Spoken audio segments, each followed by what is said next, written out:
Assalamualaikum warahmatullahi wabarakatuh. Perkenalkan, nama saya Hasriani dengan NIM 230407501058. Jadi di sini saya akan menjawab pertanyaan yang ada pada materi 2.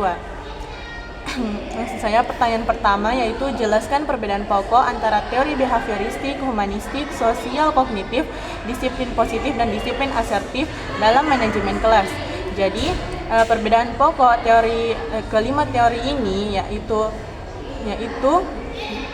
yang pertama, teori behavioristik berfokus pada pengendalian perilaku siswa melalui pemberian stimulus tertentu yang kemudian diikuti oleh respon.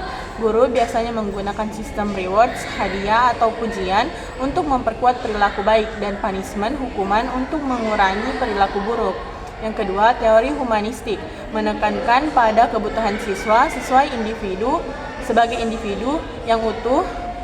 Guru dipandang sebagai fasilitator yang membimbing perkembangan aspek kognitif, afektif, dan sosial siswa dengan tujuan agar mereka tumbuh menjadi pribadi mandiri dan bertanggung jawab. Yang ketiga, teori sosial kognitif menjelaskan bahwa siswa belajar tidak hanya melalui pengalaman langsung, tetapi juga dengan mengamati perilaku orang lain. Dalam konteks kelas, siswa bisa belajar disiplin, bekerja sama, dan juga sopan santun dengan meniru guru maupun teman sebayanya. Yang keempat, pendekatan disiplin positif lebih menekankan pada dialog, empati, dan pemahaman terhadap konsekuensi alami. Guru membantu siswa memahami alasan dibalik aturan, bukan sekedar memberi hukuman. Yang kelima, yang terakhir, disiplin asertif menekankan pada penerapan aturan kelas yang jelas, sederhana, dan konsisten. Guru bersikap tegas, tidak ragu menegur dan memberikan konsekuensi, namun tetap menghargai martabat dari siswa. Pertanyaan kedua, menurut Anda, teori manajemen kelas manakah yang paling sesuai diterapkan di sekolah dasar? Berikan alasan dan contohnya. Jadi, menurut saya, teori humanistik paling sesuai diterapkan di sekolah dasar. Anak-anak pada usia sekolah dasar masih berada dalam tahap perkembangan psikologis yang masih membutuhkan perhatian, kasih sayang, dan bimbingan. Dengan pendekatan humanistik, guru tidak hanya mengontrol perilaku, tetapi juga mengembangkan potensi siswa dari segi emosional, sosial, dan juga intelektual. Sebagai contoh, ketika ada siswa yang tidak mengerjakan PR, guru melakukan pendekatan humanistik, tidak langsung menghukum. Guru akan menanyakan alasan, mendengarkan perasaan siswa, lalu membantu mencari solusi agar siswa lebih termotivasi belajar. Nah, pendekatan ini membuat siswa merasa dihargai sehingga tumbuh kesadaran dan tanggung jawab dalam diri sendiri, bukan karena takut hukuman. Yang ketiga, bagaimana teori sosial kognitif dapat digunakan untuk meningkatkan kerjasama dan interaksi antara siswa di kelas.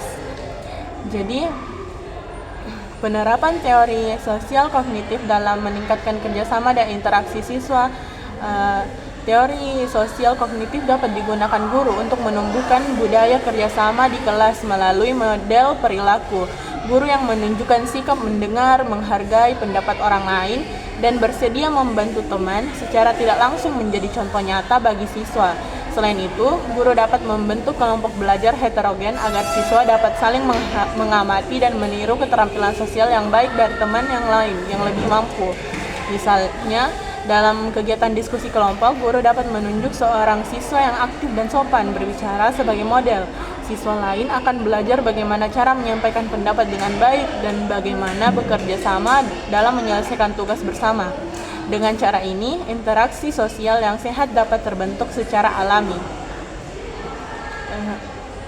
Terus pertanyaan yang terakhir, susunlah contoh aturan kelas sederhana berdasarkan teori disiplin asertif, lalu jelaskan mengapa aturan tersebut penting.